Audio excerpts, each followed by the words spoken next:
In July 2023, I left New York to drive all the way here to Butte, Montana, a former copper mining town, population 35,000. How many people did I know here? Absolutely zero.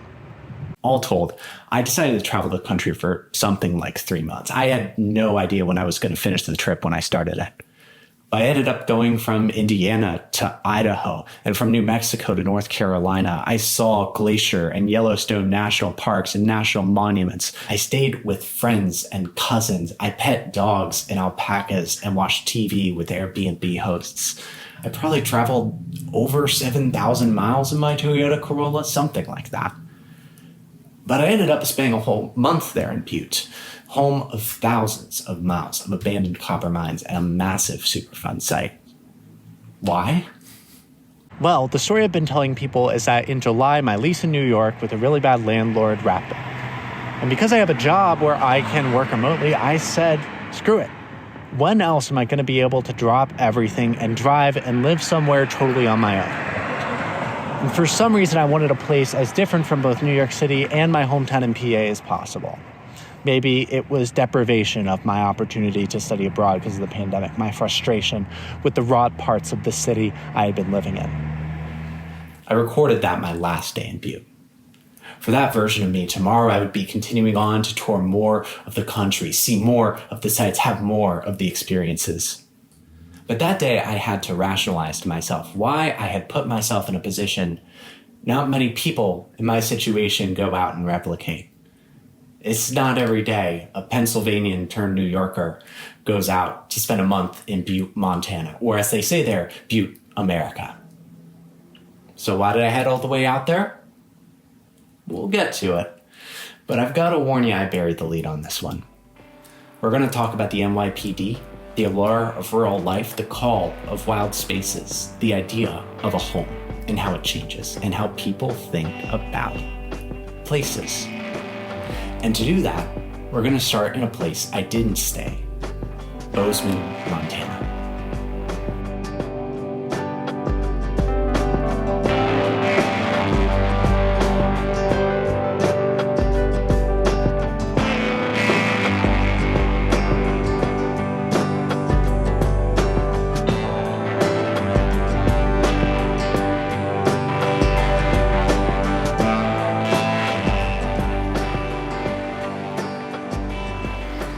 2 hours from Butte, Bozeman is a bit unique on Montanan scales. Because every year from 2018 until now, it's been the fastest growing micropolitan area in the United States, whatever that means. But it's for a good reason.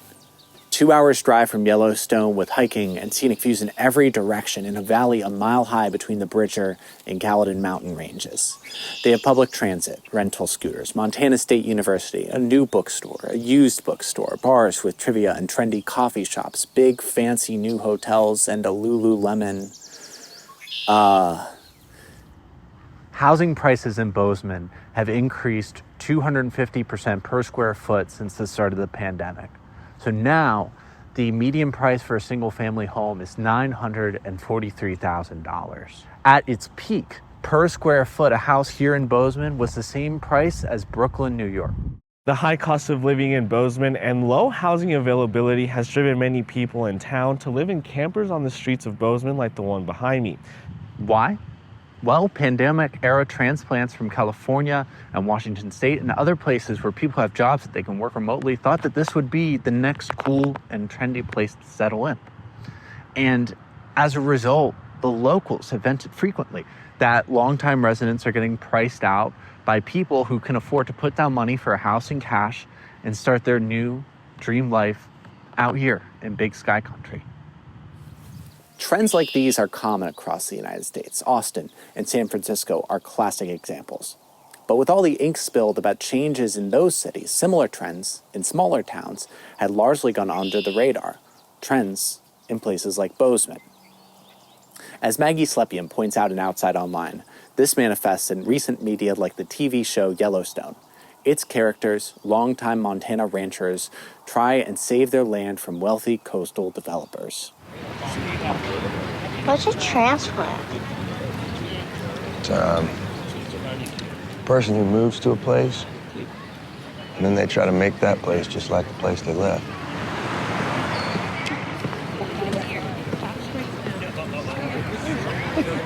Is he a transplant? They're all transplants. She writes, everyone wants a piece of this majestic scenery, and in visually stunning episodes, the protagonists prevail in narrative arcs that wrap up neatly by the end of each season. In this simplified, digestible manner, the show gets it right. If the area was facing a caricature of a developer bulldozing hundreds of acres of the valley, I might feel hopeful that the rapid development could be slowed. But if you side with that family, you have to be ready to answer the question, okay, who does deserve to be here? Longtime residents want to keep Montana, Montana. Want to keep Montana wild. But if only there was precedent for land being dispossessed en masse in the West, for its image being reshaped by an outside force and packaged to newcomers. And it's ironic that yet again, people on Montanan land are being dispossessed of it. Many Montanans know Native people, have been on one of the state's many reservations like the Blackfeet and Flathead and Crow, have learned the pattern of slaughter and deceit and minimization that the U.S. government inflicted upon the natives who had lived here for generations. But both Native people and newer ranchers express deep connection to the land that they live on. For them, it's ownership, it's responsibility, it's communion. Which is why, for all sorts of Montanans, it can get extra personal when the tables get turned on them.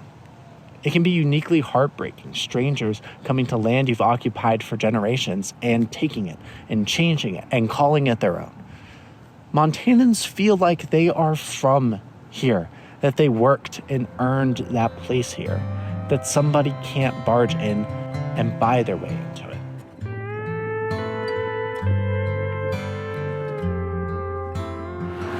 Bozeman is reflective of the identity crisis that towns are facing across the U.S., where prices shift and people move and communities change with their components being shifted out from under them, a ship of Theseus being replaced board by board. And we refer to this phenomenon as gentrification. P.E. Moskowitz describes it eloquently in their work, How to Kill a City. In the popular press, gentrification is most often presented as the cumulative effect of the actions of individual actors. Yuppies and hipsters move from the suburbs to previously poor neighborhoods and gradually change its identity.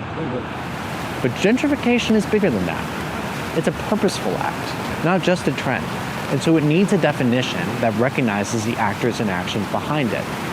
Gentrification at its deepest level is really about reorienting the purpose of cities away from being spaces that provide for the poor and middle classes and towards being spaces that generate capital for the rich.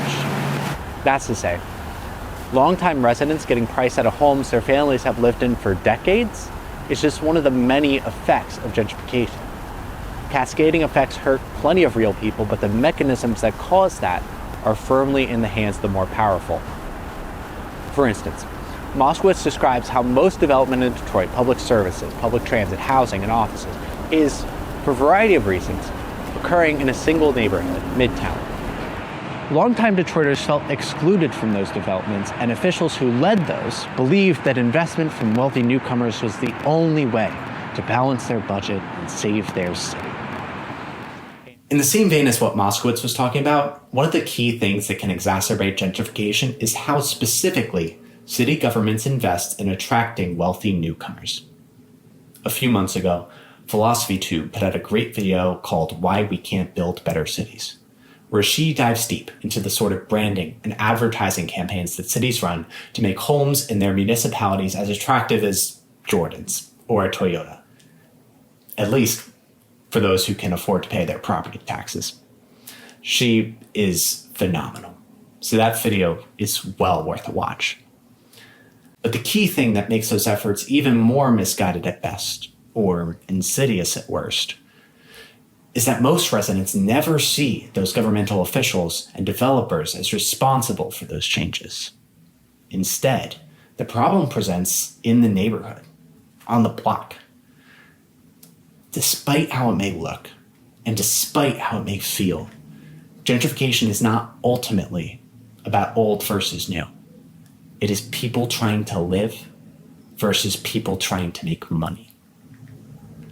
But longtime residents see their renting neighbors get priced out with wealthy new families moving in, and resentment, understandably, begins to build.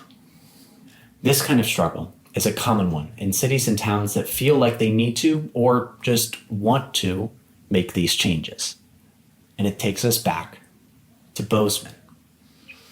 As new developments rise and prices skyrocket, Slepian is faced with a bit of a conundrum. If I refuse to accept change and growth, I'm taking the stance that certain people don't belong. If I pretend that nothing is wrong with the current development, I'm putting my head in the sand and ignoring the heartbreaking rate of expansion here in Bozeman. This whiplash leaves me stranded in the middle of the argument, my head spinning as I witness the unchecked growth of a town that no longer feels familiar. As a phenomenon with many different effects, it has no cookie-cutter model to point to, as tempting as it may be to pretend so. In New Orleans, recovery after Hurricane Katrina meant city officials basically invited developers to build a new city from the ground up, regardless of who was there before. In San Francisco, the onslaught of tech and its expansion to the East Bay pushed locals further and further away, sometimes hours drive or other states distant. And in Bozeman, it was primarily a post-pandemic boom of remote workers who left pricier areas for greener, wider pastures. Gentrification cuts across communities, working in adjacent, similar, insidious ways in rural areas like Bozeman, as in cities like San Francisco. Sociologist Ryan Pilgrim examines this in her book Pushed Out, studying gentrification in the West, with Dover, Idaho as a case study, a few hours' drive from Bozeman. Heart-wrenchingly, she writes, "We can compare the price of housing and the number of people who have come and gone. We can measure the jobs created and what those jobs pay. We can devise elaborate pro and con lists and tables. These are fine ways to measure change. But how can you measure the friendships that never form when there are no more spaces for children to roam free and break rules? How can you measure the relationships that never solidify because people do not come together in public spaces like they used to? How can you measure the grief that remains bottled up because there are no quiet places left to mourn? And so, when places like Bozeman change, the support structures that usually keep neighborhoods safe and create that sense of common purpose can also begin to fall away because of those even unintentional changes.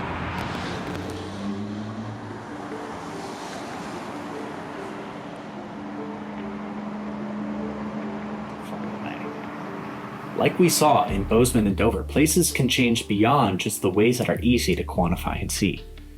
Gentrification is probably the most visible process that does that kind of thing, sure. But there's another process that does much the same thing, but is much more invisible to all but those who live there. Evictions. Matthew Desmond wrote the case study on this phenomenon in his Pulitzer Prize-winning Evicted, following a group of families in Milwaukee. Most common in America's most impoverished zip codes, evictions devastate neighborhoods and social groups, precluding the opportunity to build organic community involvement and trust across cultures. Desmond writes that neighbors who cooperate with and trust one another can make their streets safer and more prosperous. But that takes time. Efforts to establish local cohesion and community investment are thwarted in neighborhoods with high turnover rates. In this way, things like eviction can unravel the fabric of a community, helping to ensure that neighbors remain strangers. When factors outside of residents' control dictate the terms of engagement for a community, things can start to unravel. If my neighbors are constantly changing, and if I can't do anything to improve where I'm living, and if this place is just one I'm trying to stay in until my landlord can find an excuse to evict me, why bother? Who do I know? What can I really do? Factors like evictions and the suburban desolation that follows ultimately recreate unsafety, inhospitability, and placelessness. People cannot be active eyes on the street. They cannot contribute to community gardens and throw block parties. They cannot dream of a bigger future for the place that they call home. and instead places just become places. Poor residents in poor neighborhoods instead struggle to pay utility bills. They buy groceries and gas and still try to make rent at the end of the month. And as a reminder, a majority of Americans live paycheck to paycheck. But when you add the trappings of extreme poverty, gig jobs, delayed medical care, loan sharks, perma-rent, it can feel impossible to keep up and participate. So mechanisms that take advantage of that vulnerability come into full force. Eviction becomes reality. Predatory predictive policing becomes reality. So-called blight and disuse become realities. And because people in those distressed communities cannot devote time to making a place, its image can ultimately be shaped by those who don't live there, who only pass through on a wayward Google Maps detour or hole-in-the-wall restaurant visit. For instance, to protest a major municipal budget cut in 1975, the NYPD printed and distributed this pamphlet at major airports. In it, the literal Grim Reaper admonishes would-be happy-go-lucky tourists. Don't walk on the street, don't use the subway, don't even be misled during the late sunsets during the summer season. Get in by 6 p.m. Why? The NYPD wanted to hit the mayor's office where it hurt. Its reputation, its public perception. In a city of 7 million so lawless in the eyes of the NYPD, tourists can't even trust their hotel vaults, can't even venture into the neighborhoods and boroughs where the vast majority of New Yorkers actually live. Now, to people who do actually live here, those assertions sound ridiculous. New York is not Fear City. It's a city in which the great majority of people go about their tasks in safety every day. It's the job of the police to control crime and to prevent crime, not to frighten people. But there are people in my life who would have been deterred from taking that Brooklyn excursion or Central Park walk, especially when this came out. Remember, this is 1975. So in this vision of New York, the city becomes winnowed down to a wraith of its true self, an underwhelming and small place. Well, at least as small as the NYPD thinks it's safe to go. To the police union, the reality of New York life didn't matter. So that vision of New York, and that vision of their role as the sole protectors of Gotham residents from eternal chaos, has stuck. For instance, when you ask Americans how safe any given city is and compare it to how safe it actually is, results are scattershot, to say the least. In 2022, New York had the single lowest murder rate in a major American city per capita.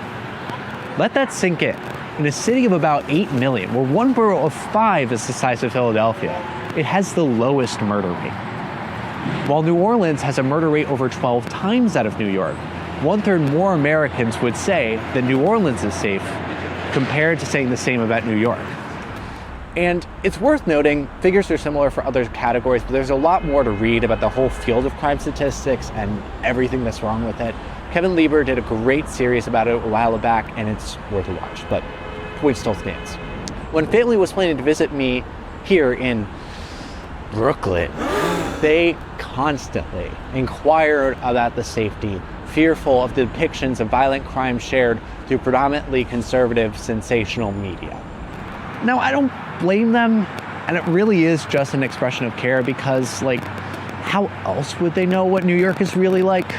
That vision of a violent, smelly, graffiti-filled New York can exist forever on talk radio and Fox News, totally separate from the reality that 8 million people experience every day. And that idea that a lifestyle or place can be depicted in a way totally detached from reality is not a new one. But the popularity of those ideas and their ability to spread like a germ through social channels is dizzyingly new.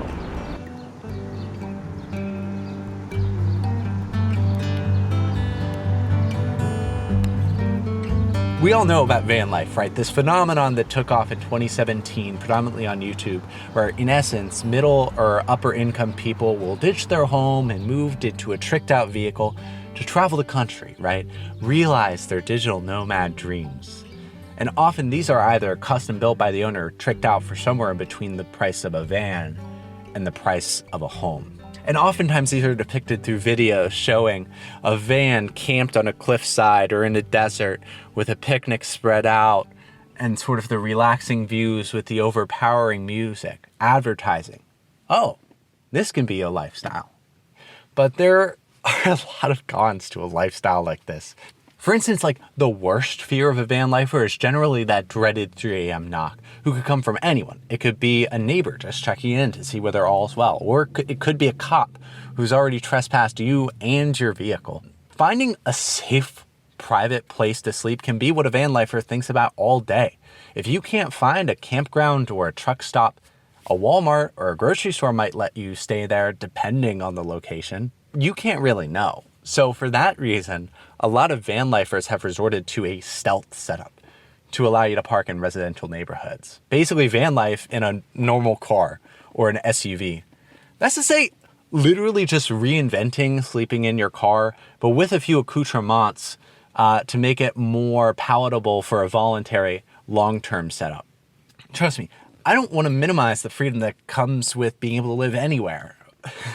Well, anywhere roads are paved well enough for you and your vehicle. But there are plenty of other cons too. Like if your vehicle doesn't have a shower, like most of them, you're going to be tied to either a string of Planet Fitnesses or truck stops just to bathe yourself. Your van can break down frequently and you're stuck inside if it's cold or rainy or both. And you're left fumbling for service if you have a job that requires you to log on every once in a while. But again, this kind of lifestyle is beautiful and that freedom is real. And I'm sure it gives you a ton of good stories for the places you stay. And, you get to stay sort of close to that part of the internet that brought us travel vloggers and tiny homes. But ultimately it's you, maybe a partner, and your vehicle, and the place you find yourself going to. And that sort of isolation is real too. That's to say, for that 5 minutes that you get with your sunset over in one direction and your van parked on a cliffside with your picnic and charcuterie board spread out, there's a lot of other hours of the day, of the week, where you're going to be doing something that's much less Instagrammable. And I think all of this sort of points us in the direction that we know all too well. There's the van life of reality and the van life of TikTok. There's the New York of reality of the New York that lives on Fox News and in that NYPD pamphlet. There's the Montana of reality and the Montana of Yellowstone. These idyllic cityscapes, looming mountains, long highways can create transfixing ideas in the minds of anyone, especially those unwitting wanderer types. They capture the imagination and impel those people to go and find what they're looking for, to realize that idea, to make something of their life. And it advertises that it is there and that it will work out if only you took that step, took what you wanted, and got in your car and went. And so, this takes us to Into the Wild.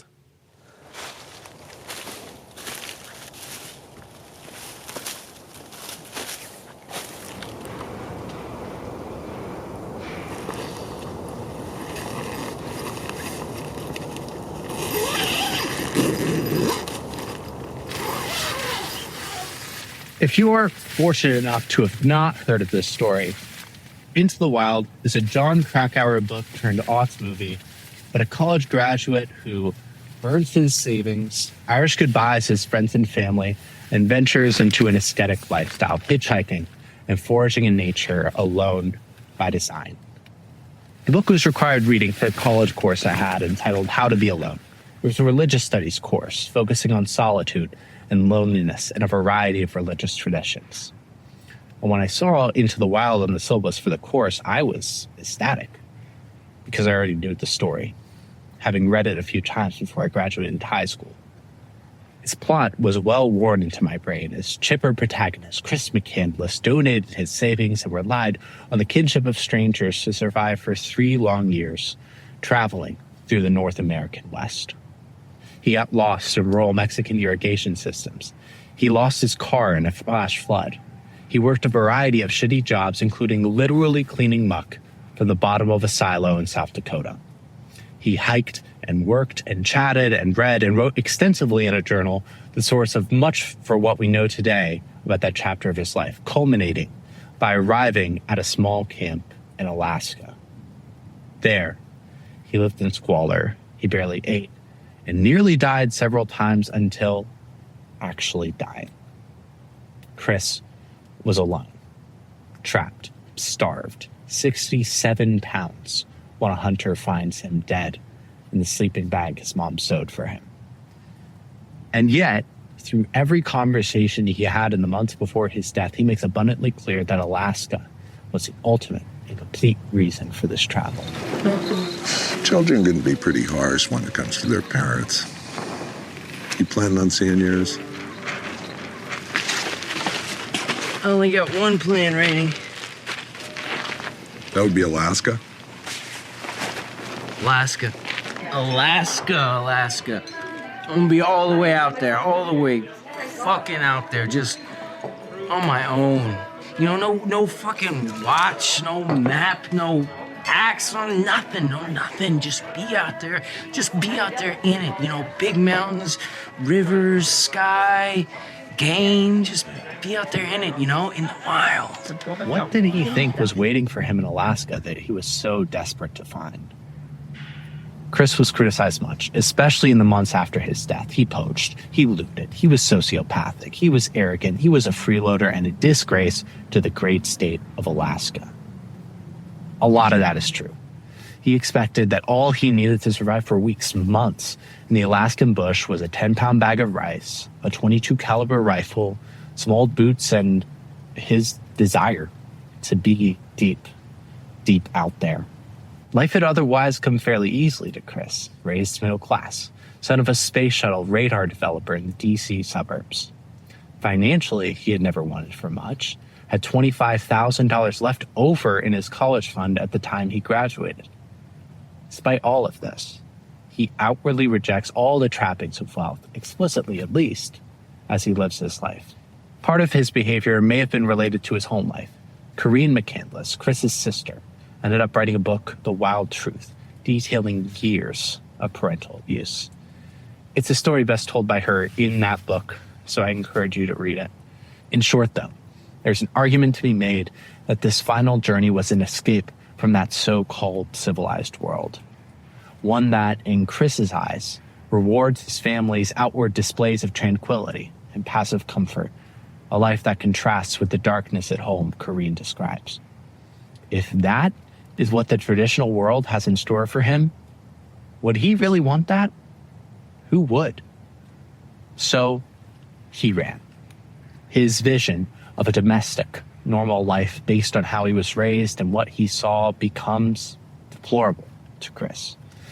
And because he couldn't find anyone else offering a better model of what life could be, he made a new one better embodied by his brutally long runs as high school cross-country captain and long road trips away pre-Alaska than by any participations in the rituals we all do. College, Christmas gift giving, paying taxes, or staying in one place for a while.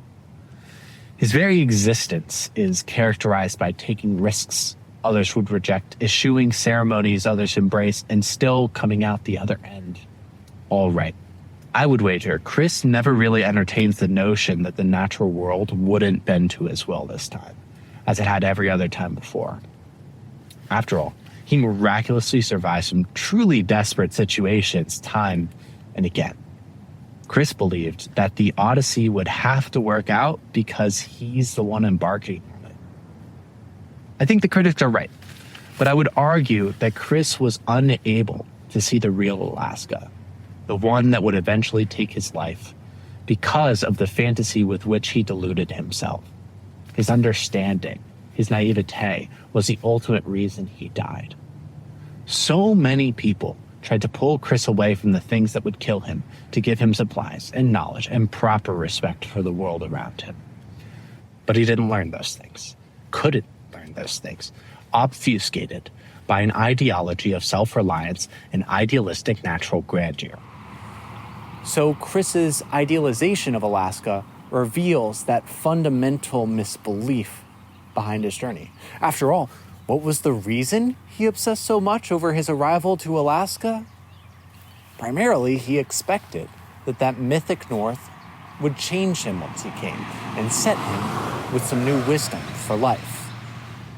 In his journal, with no hints of irony, Chris wrote that Alaska is where he would kill the false being within. No longer to be poisoned by civilization, he flees and walks alone upon a land to become lost in the wild. In this way, he saw change as something that would happen to him, not something that he would need to do. Everything is on account of Alaska, because of Alaska, for after Alaska. A lot of this story follows Chris inserting himself into new places, jobs, environs, families, you name it, with the tacit expectation that they will perform change upon him just because he's ended up there. But when he does that, he doesn't really engage with the real world, the world so full of things that do not necessarily have a purpose. Chris's Alaska is a fantasy, behind which crouched the land and flora and fauna he purported to revere so much. He demanded insights from nature, that the moose he shot or the beautiful blueberries he scavenged would teach him something, a religious desire that he dissolved to be replaced by the strange natured God that he experiences. I was raised in the Christian tradition, and in those circles, there's a common quotation when examining the next steps in some faith journey, that he must become greater and that I must become less. And the key is not just allowing that to occur for your former self to slowly drain away, but wanting that to occur, the wanting to want God to take your place. In Chris's mind, nature demands that the imposter should be killed, the false self he used to be. After that's done, how could he have anything left to share with others? He had to empty his vessel of the bad and the human. And ultimately, he's left with no choice but to say, what about the world? What about responsibilities? What about my friends? What about a complacent and normal life? Chris needed to baptize himself with fire, with cold, with potato seeds, and a rotting moose carcass, until he felt that fire of true being, a transfiguration into unity with nature or God or whatever he believed in. Occupying the vacuum left by his old self, he would never, ever leave that camp in the wilderness.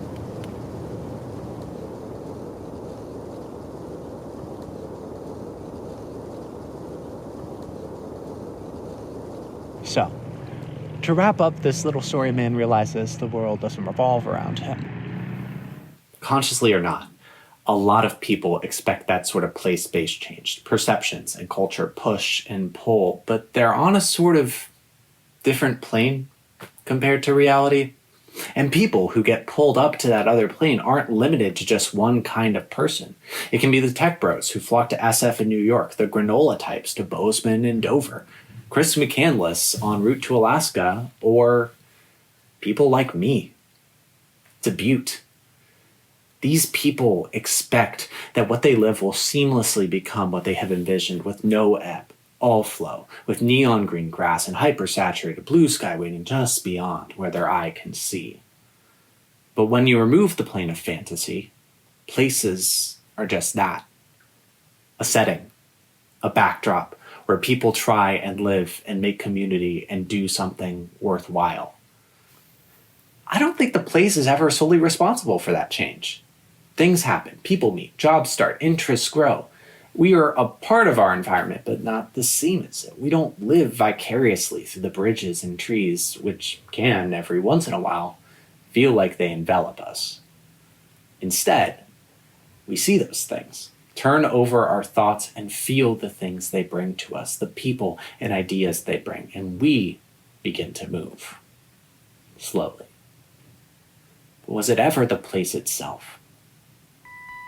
Into the Wild ends in stereotypical melodramatic fashion, with something Chris scrawled in the margin of Dr. Zhivago, a Russian novel originally published in Italy.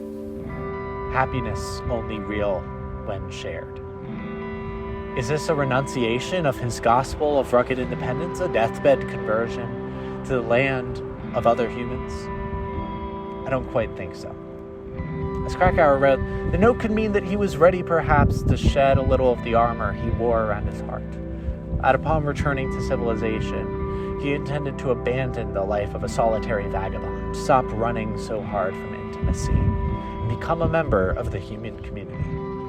But we will never know. I think the place exhausted him. Not that he shed his armor, but the sheer forces of starvation and loneliness punctured him. Because what is the point of asceticism if there is no wisdom to share at the end of it, no true being to walk out now that the false one has been killed? People who do things like this, people like Chris, people like me, will, despite their best efforts, encounter reality at some point on their self-imposed journey. They will not have been immediately changed from head to toe, and they have to deal with that. They'll have learned a lesson, sure, but the one they wanted? A lesson that you can't just put your stuff in a storage unit across the country, pay rent in a new town, and expect the new community will find you? A lesson that even if you learned, even if you suffered, that act may still not be right? A lesson that even a decision thoughtfully considered can still be wrong? Or are those just the lessons they need? When I went to Montana, to Butte, I was frustrated. Frustrated with not having written or created anything meaningful since college. A city with an earned reputation for being cold and harsh. And that the only thing I was able to write was a brief article about how terrible my living situation was in New York thus far. So when my lease in the city wrapped up in July, I realized I was given an opportunity to leave. So I found the cheapest Airbnb I could in the western US in a converted mansion named for two industrialists in a town a few miles from the Continental Divide. I planned and drove and dreamed that I could take some wisdom and change from that outpost in the wild. That I could have a sliver of the dream of what Chris had, that I could prove to myself that I could keep my sanity while entering an environment that terrified me. The polar opposite of my New York life. I could go, write, read, spend time deep in serene, solitary nature and come back with something to share. This monster of a video. Yeah. Sorry. If I have kids, I always wonder how I'll convince them of the lessons I've learned in this phase of my life, so that I have some way of cementing my memory so that this knowledge doesn't just fall away, so that all this time wasn't wasted, so that the gap between those who know and those who don't yet doesn't widen under my watch. Maybe I can show my kids this, for this one small, narrow lesson that I learned. Maybe an obvious thing, one that I probably could have avoided in the first place by reading some Kerouac or something. People our age are enveloped in a world, a structure of money and power and strange values where we quickly learn it does not care about us.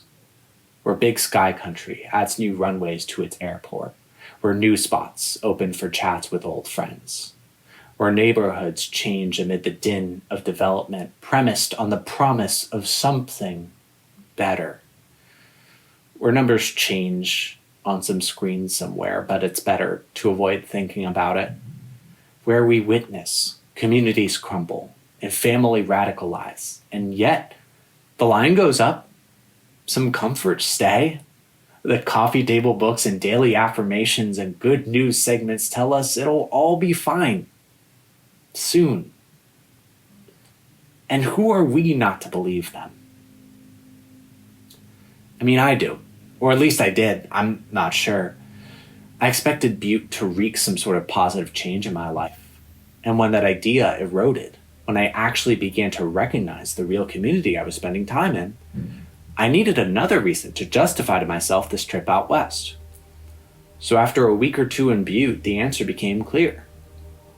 This video. I could substitute the place-based change that I crave by instead making something I could be proud of for the first time in 2 years. If I can pin down the experience to something simple and pithy and profound to still the whirlwind that I felt around me, maybe it could have been worth it. Even if I didn't come to a realization like Chris, or maybe instead the realization of non-realization, at least I experienced something, made something. The trepidation I felt was small, all things considered. After all, it's so hard to ethically participate in this world if there even is a way. And as a result, I would argue there's no rational way to respond as a result. We are daily asked to bear more and more of the business of a world barreling towards us. And that's if we don't already have to worry about the necessities to keep sheltered, to keep fed, to keep like a banana in the fridge, to keep like a little fire going with a bit of kindling left, to keep watch for green clouds or orange skies. Why do people run away from anything? Especially if you just can.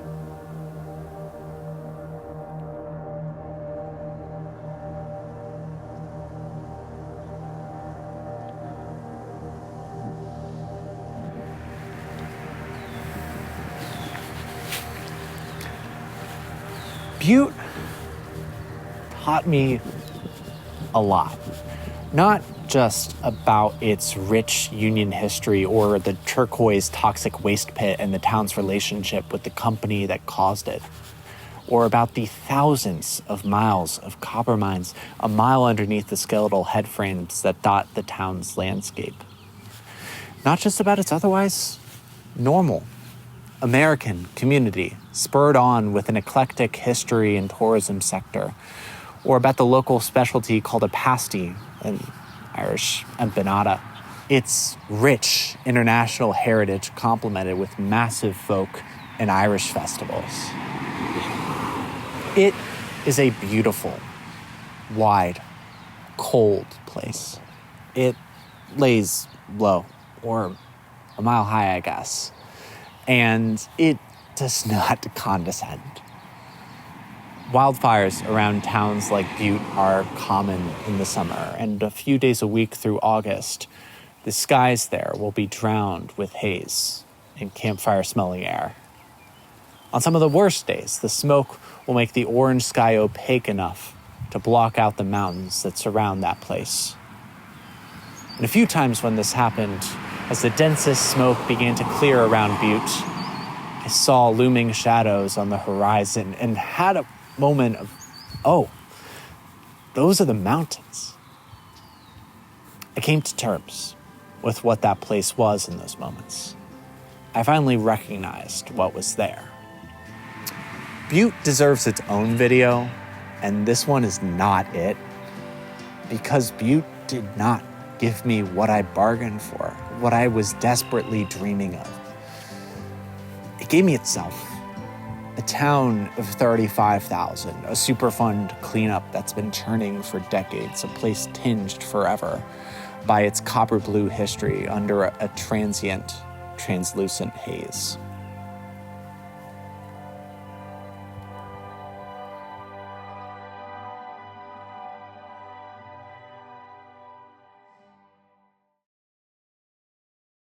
That's it. That's the video. I just finished editing it, and it feels so surreal to have it done. It's been 9 months in the making. That's no joke.